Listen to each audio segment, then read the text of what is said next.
So welcome to the Brightmet Institute. Today we are going to discuss about our chapter number 3, class 9, the little girl. Okay. So in this chapter you may find a little girl. Little girl means what? A very tiny girl who is feared of his father. उससे पापा जो थे वो उसको बहुत ही अच्छे नहीं लगते थे, ऐसा यहाँ पे दिखाया गया है. तो जैसा यहाँ पे हम देखेंगे तो आपको पता चलेगा कि ये जो छोटी सी जो बच्ची है वो क्या कर रही है, अपने पापा से बहुत ही डरती है. और उसका जो नाम था वो क्या था, केजिया था, है ना. तो the little girl is a poignant chapter that delves into the life of Kezia. तो ये लिटिल गर्ल जो है वो हमारा मेन कैरेक्टर है ना. केजिया नाम की जो लड़की है वो हमारा मेन और you can say the central character of this chapter, ऐसा यहाँ पे बताया गया है. A young girl navigating the complexity of family relationship. तो इसका मतलब क्या होता है, तो थोड़ा कॉम्प्लेक्स है यहाँ पे, आपको थोड़ा मैं बता दूँ. उसके जो पापा थे वो थोड़े अकड़ू किस्म के थे, थोड़े स्ट्रिक्ट किस्म के थे.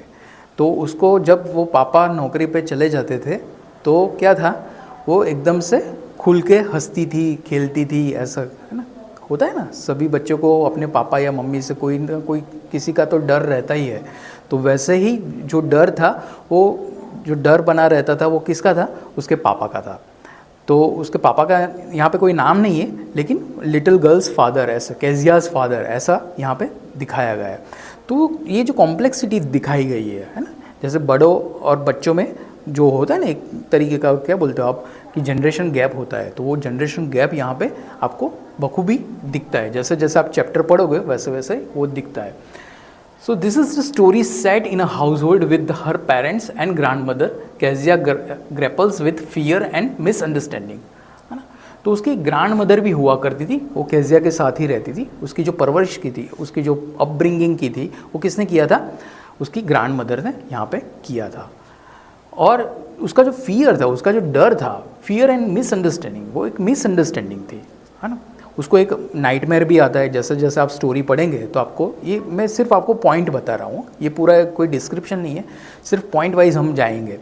तो एक नाइटमेयर होता है, नाइटमेयर में एक बूचर दिखता है, बूचर उसके पीछे एक रोप लेके आता है, एक नाइफ लेके आता है, वैसे यहाँ पे दिखाया गया है.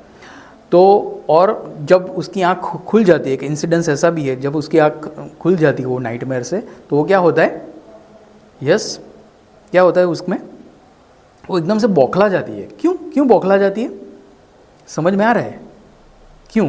क्योंकि उसके पापा जो थे उसके साथ में सोए हुए थे, कभी भी ऐसा उसको जताया नहीं जा रहा था. तो एक तरीके का बोलते हैं ना आप, मिसअंडरस्टैंडिंग यहाँ पे हो रहा है, ऐसा यहाँ पे दिखाया गया है. Through a series of events, बहुत सारे उसके जीवन में बहुत सारे ऐसे इवेंट्स भी आए. तो एक बार क्या था, उसके पापा का कोई बर्थडे होगा और बर्थडे की ख्वाहिश से वो क्या बना रही थी, एक पिलो बना रही थी, एक कुशन बना रही थी. और कुशन के अंदर उसको कुछ नहीं मिला, तो उसके पापा के जो स्पीच के पॉड के स्पीच के जो इम्पोर्टेंट कागजात थे वो भी उसने अंदर डाल दिए. और वो 3 सिरे जो होते वो तो उसने पहले से ही स्टिच करके रखे थे, लेकिन चौथा जो सिरा था, तो वो सिरा जो था वो उसने स्टिच नहीं किया था. क्यों नहीं किया था, क्योंकि उसको कुछ मिल नहीं रहा था. जो रुई वगैरह होती है, जो कॉटन वगैरह जो होता है, उसने भर भर के अंदर तो डाल दिया, लेकिन थोड़ा बहुत ऐसा अनइवन रह गया था वो कुशन. तो वो अनइवन कुशन की वजह से वो क्या हो रहा था, उसको थोड़ी दिक्कत आ रही थी. तो उसने देखा कि पापा का जो टेबल है वहाँ पे कुछ कागजात रखे होंगे, उसके इम्पोर्टेंट कागजात थे. वो इम्पोर्टेंट कागजात की वजह से क्या हुआ, हाँ, वो उसने फाड़ दिए और फिर कुशन के अंदर दाखिल कर दिए, ऐसा यहाँ पे बताया गया है. तो एक तरीके का बोलते हैं ना मिसअंडरस्टैंडिंग, ये पूरा जो वाक्य था वो एक मिसअंडरस्टैंडिंग का वाक्य था. तो जो रिलेशनशिप था उसके फादर के साथ, उससे भी वो तंग हो गया था. तो यहाँ पे पूरा एक कॉम्प्लेक्सिटी यहाँ पे दिखाया गया है, ठीक है. Through a series of events, Kezia's perceptions and understanding of her family members evolve, leading to profound realizations about love and empathy. तो यहाँ पे थोड़ा बहुत डांटना भी है, थोड़ा बहुत उसके प्रति प्रेम भी उमड़ रहा है. उसके पापा का प्रेम तो था, कहने का मतलब उसके प्रति थोड़ी सिंपैथी था, लेकिन उतना ज़्यादा नहीं था. फिर एक बार क्या हुआ था, एक बार एक इंसिडेंस भी यहाँ पे हमको याद करना चाहिए कि पड़ोस में जो फैमिली रहता था उसके जो पापा मम्मी थे वो बच्चों को बहुत ही प्यार करते थे, ऐसा यहाँ पे दिखाया गया है। तो वो क्या करती थी, केजिया जो हमारा जो कैरेक्टर है वो हमेशा उसके साथ कंपेयर किया करती थी। ठीक है, क्यों कंपेयर किया करती थी, क्योंकि जैसे बच्चे तो क्या करते हैं, बच्चे तो भगवान का रूप होता है ना, वो एक दूसरे के साथ क्या करते हैं, कंपेयर करते हैं कि देखो उसके पापा ने मुझे ये ला के दी, उसके पापा ने उसको ये ला के दिया, वो ला के दिया, तो कंपैरिजन होता है ना। कोई अच्छे से बैट लाता है, कोई अच्छे से कोई ऐसी बॉल लाता है, तो वो कंपैरिजन होती रहती है, ये आम बात है। तो केजिया भी अपने पड़ोस के जो अंकल थे उसको और उनके जो बच्चे थे उसको क्या करते थे, हर हमेशा कंपैरिजन किया करते थे कि देखो उनके पापा तो उनके लिए सब कुछ लाते हैं लेकिन मेरे लिए कुछ नहीं लाते। और उनके पापा इतने बिजी रहते थे केजिया के कि उसके प्रति कोई टाइम ही नहीं निकालते थे, है ना। बच्चों को प्रति हमारे पेरेंट्स की भी ये फ़र्ज़ में आता है, ये हमारी ड्यूटी, मॉरल ड्यूटी है कि हमें क्या करना चाहिए,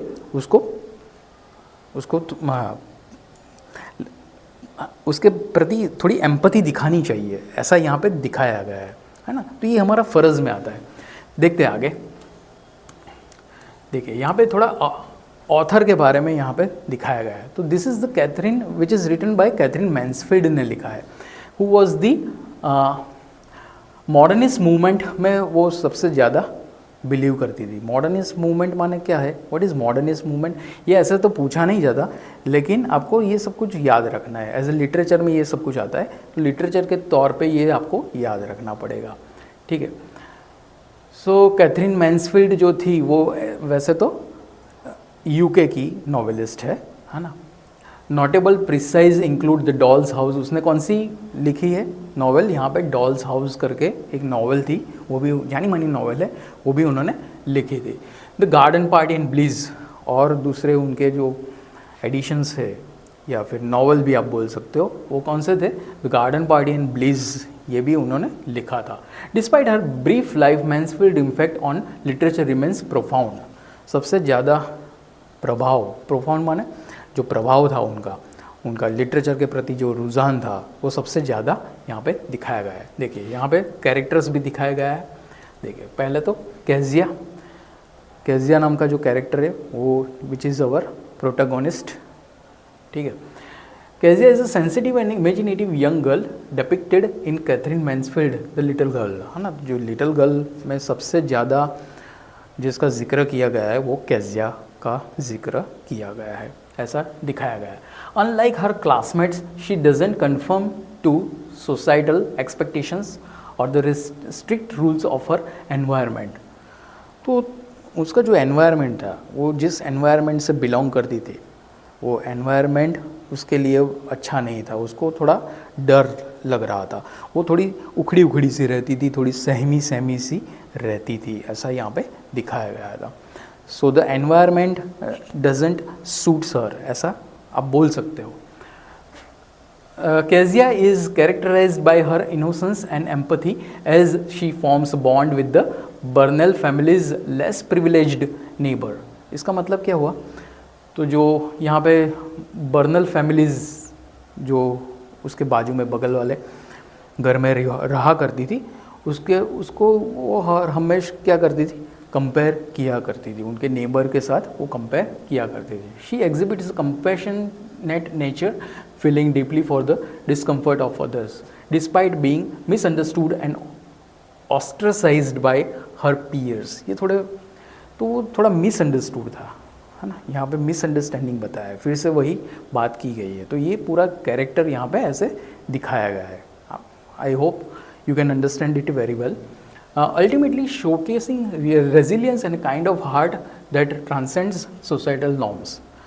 तो सोसाइटी में भी बहुत सारे जैसे आपके दोस्त होंगे और आप दोस्तों से जब तक मिलते नहीं, जुलते नहीं, है ना, तो आपको पता नहीं चलता। एक फ्रेंड सर्कल होता है ना। तो फ्रेंड सर्कल होने की वजह से क्या होता है, आप थोड़े सोसाइटी के प्रति थोड़े अलग से दिखते हो। बाकी कई लोग तो क्या होता है, जिसके फ्रेंड्स नहीं होते, जिसका बहुत बड़ा ऐसा सर्कल नहीं होता, वो थोड़ा सिक्लूडेड होते हैं। सिक्लूडेड माने आइसोलेटेड होते हैं, सोसाइटी के प्रति उतना उनका क्या बोलते हैं उसको, कि उसका जो अभिप्राय है, उसका जो अभिगम है, उसका जो इंडल्जेंस है उतना नहीं रह सकता, ऐसा होता है कभी कभार। चलिए, दूसरा जो कैरेक्टर्स है वो कैजियाज फादर का आता है। तो कैजिया के जो फादर थे, so he is a strict man, यहाँ पे लिखा हुआ है। वो बहुत ही कड़क किस्म के इंसान थे, जैसे हिटलर टाइप होते हैं ना, कि ये मत करो, वो मत करो, यहाँ पे मत छुओ, वो बिगड़ जाएगा, ये हो जाएगा। तो ऐसे उसको हर हमेशा उसको क्या करते थे, स्कोल्डिंग करते थे या फिर डांटते रहते थे, उसको टोकते रहते थे। टोकने की वजह से भी बच्चे क्या होते हैं, कभी कभार बिगड़ जाते हैं। तो टोकना चाहिए, जब वो गलती करते हैं वो टोकना चाहिए, लेकिन उतना भी उनको टोकना नहीं चाहिए जिसकी वजह से वो अपना दिमागी संतुलन खो बैठे, है ना, वो डिप्रेशन में चले जाए, वो आइसोलेशन में चले जाए। ऐसा नहीं होना चाहिए। तो ये भी बहुत ही अहम बात यहाँ पे दिखाई गई है। But he loves and cares for her daughter. He made Kezia feel better when she was getting nightmares, है ना। तो वो केजिया को हर हमेशा अच्छे से फील करवाना चाहते थे। But when she was getting nightmares, है ना, तो जब वो नाइटमेयर आया था, यहाँ पे एक इंसिडेंस मैंने पहले भी बताया, तो वो नाइटमेयर जब हुआ था उसके साथ, तो वो उसको अच्छे से ट्रीट करना चाहते थे, लेकिन it was turn into a nightmare, ऐसा हो गया, है ना। जब आप कुछ अच्छा करने जाते हो और आपके साथ कुछ बुरा हो जाता है ना, आपकी भावना जो है वो ऐसी नहीं होती कि मैं कुछ बुरा करूं, लेकिन हो जाता है अपने आप ही। तो वैसा ही ये फादर के साथ हुआ था। तो ये उनका कैरेक्टर यहाँ पे दिखाया गया है। चलिए, कैजियाज मदर वो थोड़ा कैजुअल टाइप की थी, है ना।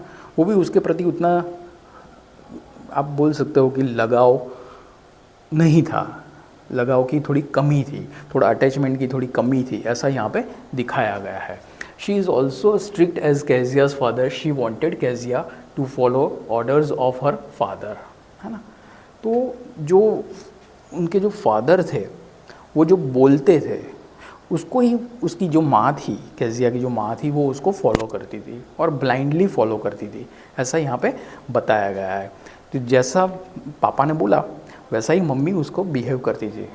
जैसे होता है ना, मैसेंजर होता है ना, एक मैसेंजर होता है, एक इंटरमीडिएटर होता है, वो जैसा बोलते हैं, जैसे ऊपर वाला जैसा बोलता है वैसा ही वो बिहेव करता है।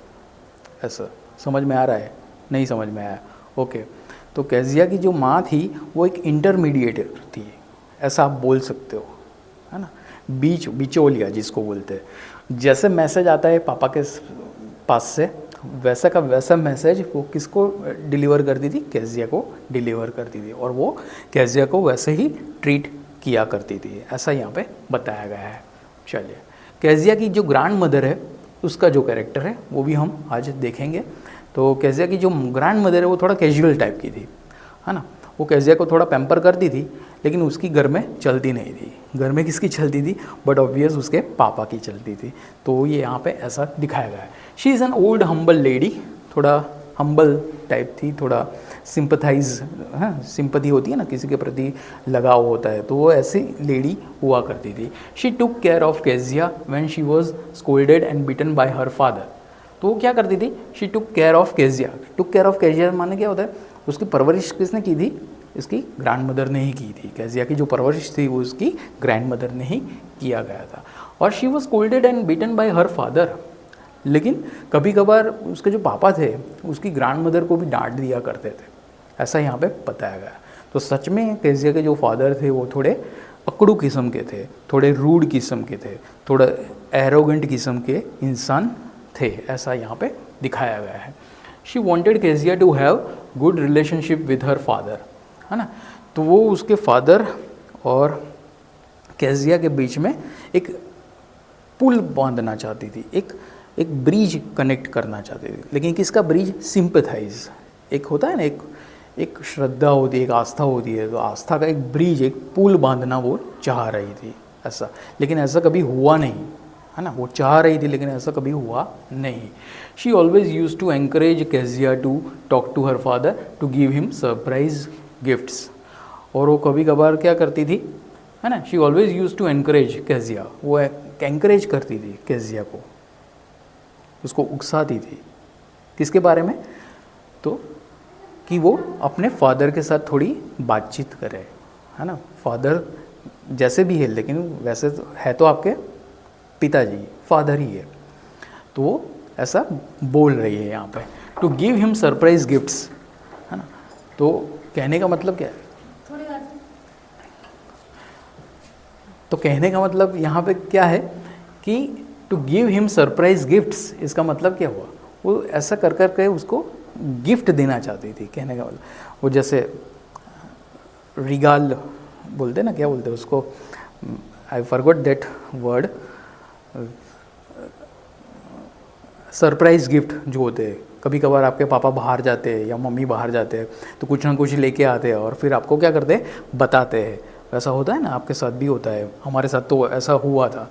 तो होता है बच्चे के साथ एक अटैचमेंट सा होता है, और बच्चे को आप वो गिफ्ट देते हो तो क्या होता है, एक अटैचमेंट हो जाता है, एक कनेक्शन बिल्डअप होता है। तो ऐसा यहाँ पे दिखाया गया है। चलिए आगे बढ़ते हैं। देखो यहाँ पे समरी दिया गया है नेक्स्ट स्लाइड में। तो this is the overview of summary. ये पूरा एक जो चैप्टर है हमारा लिटिल गर्ल, उसका एक समरी यहाँ पे दिया गया है। The little girl explores the life of Kezia, young girl living with her parents and grand mother, है ना। तो यही बात फिर से दोहराई गई है। ये जो छोटी सी बच्ची थी लिटिल गर्ल, वो किसके साथ रहती थी, अपने पेरेंट्स के साथ रहती थी, और पेरेंट्स में ज़्यादातर उसकी ग्रैंड मदर के साथ वो रहती थी, ऐसा यहाँ पे दिखाया है। Kezia harbours a deep fear of her father and feels misunderstood bye her family. इसका मतलब क्या हुआ कि केजिया जो थी उसको बहुत ज़्यादा डर बैठ गया था उसके पापा से, क्योंकि उसके जो पापा थे वो थोड़े रूड इंसान थे, वो रूडली उससे बात करते थे, हाँ, बात बात पे उसको टोक दिया करते थे। और एक इंसिडेंस में तो ऐसा आता है, वो स्केल लेके उसके हाथ पे लगाने ही वाले थे, ऐसा भी एक इंसिडेंस यहाँ पे आता है ना। तो ये सब कुछ एग्जामिनेशन में पूछा जाएगा आपके, ठीक है। चलिए नेक्स्ट पॉइंट क्या है, केजियाज फियर एंड मिसअंडरस्टैंडिंग। तो यहाँ पे कौन सी मिसअंडरस्टैंडिंग यहाँ पे दिखाई गई है, Kezia is afraid of her father. तो अपने फादर से बहुत ही ज़्यादा घबराई हुई थी, लड़की थी। Finding him harsh and critical, वो हर हमेशा उसके पापा को चिढ़ा हुआ ही देखती थी, है ना। वो ऐसे ही अपने काम से ही काम रखते थे या फिर उससे ज़्यादा बातचीत नहीं करते थे। तो ऐसा एक बिहेवियर यहाँ पे दिखाया गया है। She struggles to communicate with her parents feeling their indifference toward her. तो इसका मतलब क्या हुआ, वो स्ट्रगल कर रही है यहाँ पे, है ना, to communicate with her parents. वो एक स्ट्रगल यहाँ पे दिखाया गया है, एक जद्दोजहद यहाँ पे दिखाई गई है, क्योंकि केजिया भी एक थोड़ी शाय किस्म की लड़की थी, ऐसा यहाँ पे बताया गया है। वो भी खुल के, क्योंकि पेरेंट्स आपको डांटते रहते हैं हर हमेशा किसी भी चीज़ के ऊपर, तो आप अच्छे तरीके से जो काम करते हो वो नहीं कर पाओगे, है ना। तो ये एक ह्यूमन साइकोलॉजी है। जितना आप प्रेशर डालोगे, प्रेशर कुकर में जितना प्रेशर डालोगे तो प्रेशर कुकर कभी कभार क्या होता है, फट भी सकता है। तो वैसा उसका हाल यहाँ पे दिखाया गया है, प्रेशर कुकर जैसा था, है ना। चलिए आगे बढ़ते। द पिंक कुशन इंसिडेंट, ये सबसे इम्पोर्टेंट इंसिडेंट है, ये आपको याद रखना है। मैंने जब बताया कि उसका फादर का जो बर्थडे वगैरह था तो उसके ऊपर एक कुशन उसको प्रेजेंट गिफ्ट में देना चाह रही थी केजिया अपने पापा को, लेकिन वो गलती से क्या हो गया, मिस्टेक हो गया। वो बोलते हैं ना, तारक मेहता का उल्टा चश्मा में आता है ना कि गलती से मिस्टेक हो गया बावरी जी, तो वैसा ही उनके साथ हो गया। तो Kezia attempts to make a pin cushion as a gift for her father's birthday, accidentally uses her father's important papers to fill the cushion. वो एक्सीडेंटली, वो उसने जानबूझ के नहीं किया था, क्योंकि वो तो एक छोटी सी बच्ची थी, महज 6-7 साल की, है ना। तो जानबूझ के तो ऐसा नहीं करेगी ना। तो उसने क्या किया, जो पेपर्स थे, जो इंपॉर्टेंट डॉक्यूमेंट्स थे उसके पापा के, वो उसने फाड़ दिए और फिर जो तकिया था, जो कुशन था, उसमें के ऊपर डाल दिया और फिर उसका जो मुंह था वो सिल दिया। तकिए का जो कवर आता है वो उसके ऊपर स्टिचेस ले लिए और वो बंद कर दिया। Father reacts with anger and punishes Kezia, leading her to question her father's role in her life. तो यहाँ पे एक सवाल या निशान खड़ा होता है कि फादर का रोल सिर्फ डांटना ही होता है। कुछ बच्चे गलतियाँ करते हैं, है ना, जैसे जीवन में बहुत सारी ऐसी गलतियाँ भी होती है जो माफ़ी के लायक नहीं है। तो क्या ये गलती माफ़ी के लायक नहीं थी? तो यहाँ पे एक सवालिया निशान खड़ा होता है कि होना चाहिए, इतनी भी बड़ी क्या सज़ा देनी चाहिए बच्चों को, है ना। तो ये सब कुछ यहाँ पे ऐसा दिखाया गया है। मेरे हिसाब से तो नहीं देना चाहिए, है ना। गलती है, इंसान से ही गलती होती है, तो उसको माफ़ कर देना चाहिए, ठीक है। या फिर उसको ऐसी कोई पनिशमेंट देनी चाहिए कि वो, है ना, जीवन भर याद तो रखे, लेकिन उसके ऊपर वो पनिशमेंट हावी ना हो जाए, ऐसा होना चाहिए, ठीक है। चलिए, दूसरा एक है रियलाइजेशन एंड ट्रांसफॉर्मेशन। तो कैजिया का जो रियलाइजेशन, कब उसको रियलाइज़ हुआ, कब उसका ट्रांसफॉर्मेशन हुआ, है ना, ये सारी बातें यहाँ पे दिखाई गई है। देखते हैं। Kezia observes Mr McDonald a neighbour. उसका जो मैकडोनाल्ड करके एक नेबर हुआ करता था, वो उनके पड़ोस में रहते थे। तो who is affectionate with his children, है ना, और वो अपने बच्चों को बहुत ही प्यार करते थे। तो मैंने पहले भी कहा कि जो बच्चे होते हैं वो क्या करते हैं, अपने सराउंडिंग्स, अपने आसपास के लोग को देखते हैं और उनको फॉलो करते हैं, उनको इमिटेट करते हैं, ऐसा यहाँ पे दिखाया गया है। तो हमारी जो कैजिया है वो भी उसको फॉलो करती थी कि मैकडोनाल्ड जो है वो बहुत ही अच्छे पापा है उनके बच्चों के लिए, और मेरे पापा कैसे है, थोड़े रूड किस्म के हैं। वो हर हमेशा अपने पापा और मैकडोनाल्ड को कंपेयर करती रहती थी, ऐसा यहाँ पे दिखाया गया है। She begins to understand that not all fathers are alike, है ना। तो यहाँ पे क्या बताए, तो वो अपने पापा को समझ नहीं पा रही थी, है ना, कि मेरे पापा ऐसे कैसे हो सकते, पापा ऐसे भी हो सकते, उसको समझ में नहीं आता, क्योंकि वो तो एक महज छोटी सी बच्ची थी, इसकी वजह से ये हुआ होगा उसके साथ।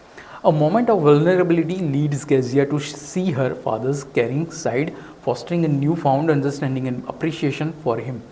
तो हर हमेशा वो क्या करती थी, अपने पापा का प्यार पाना चाहती थी। बस यही है हमारी स्टोरी, है ना। तो कैजिया भी उसके पापा में मैकडोनाल्ड को देखती थी, है ना। मैकडोनाल्ड जो था उनका जो नेबर, वो अपने बच्चों के साथ कैसा बिहेवियर कर रहा था, तो वो हर हमेशा वो उसके साथ कंपैरिजन किया करती थी, ठीक। चलिए आगे बढ़ते हैं। इसका जो थीम है, तो थीम यहाँ पे डिवाइड किया हुआ है, फियर एंड मिसअंडरस्टैंडिंग, है ना। तो थीम एक फियर है और एक मिसअंडरस्टैंडिंग, जो हमने आगे डिस्कस कर लिया है। फिर भी एक बार पढ़ लेते हैं। Explore the impact of fear and miscommunication on family relationship, है ना। तो कभी कभार फियर और मिसअंडरस्टैंडिंग की वजह से हमारा जो रिलेशनशिप है, हमारा जो संबंध है, वो भी कभी कभार ख़राब हो सकते हैं। और फैमिली में भी बहुत सारे ऐसे डिस्प्यूट किसकी वजह से आते हैं, मिसअंडरस्टैंडिंग की वजह से आते हैं और फियर की वजह से आते हैं, ठीक है। Empathy and understanding. एम्पैथी माने क्या होता है, सिंपैथी का दूसरा रूप एम्पैथी। ओवरवेलमिंगनेस जिसको बोलते हैं, ज़्यादातर लगाव होना, उसकी वजह से भी बच्चे कभी कभार बिगड़ जाते हैं और सुधर भी जाते हैं, ऐसा नहीं है बिगड़ते ही है, सुधर भी जाते हैं, ठीक है। तो highlight the importance of empathy in overcoming conflicts with in families. तो यहाँ पे क्या बताया, overcoming conflicts with in family. कभी कभार फैमिली डिस्प्यूट होते हैं, फैमिली में भी बहुत सारे कॉन्फ्लिक्ट्स होते हैं, बहुत सारे घर्षण होते हैं एक दूसरे के साथ, है ना। किसी को किसी के साथ नहीं जमती, छोटा भाई है बड़े भाई के साथ नहीं जमता है, तो है ना, होता है ना कभी कभार ऐसा। मन मुटाव भी होते हैं, मनभेद भी होते हैं, मतभेद भी होते हैं, ऐसा बहुत सारे ऐसे डिस्प्यूट्स फैमिली में होते हैं। क्योंकि ज़्यादातर एक साथ रहने से क्या होता है, हमारी जो कमियां है वो सामने वाले को पता चलती है और सामने वाले की जो कमियां है वो हमको पता चलती है। तो ये चलता ही रहता है, ये वाइस वर्सा प्रोसेस है, इट्स अ ह्यूमन नेचर। लेकिन इससे आपको अस्वस्थ नहीं होना है, इसमें से आपको बाहर आना है। तो ये हमको सिखा रहा है, ठीक है। चलिए, तो इसका कंक्लूजन क्या आएगा, व्हाट इज़ द कंक्लूजन। देखो, the little girl portrays Kezia's journey towards understanding and empathy within her family, है ना। तो उसके प्रति उसकी जो फैमिली थी वो कैजिया के साथ ही थी, ऐसा यहाँ पे दिखाया गया है। लेकिन उसको पैम्पर करने का, उसको ट्रीट करने का जो तरीका था वो थोड़ा गलत था, ऐसा यहाँ पे दिखाया गया है। Through her experiences she learns to see her father in a new light, recognizing his love and care for her. तो जो कैजिया थी वो अपने पापा को वैसे तो प्यार करती थी, लेकिन डर डर के सहमे हुए वो अपना प्यार जताती थी। तो यही है हमारी story. Thank you very much. आज के लिए बस इतना ही।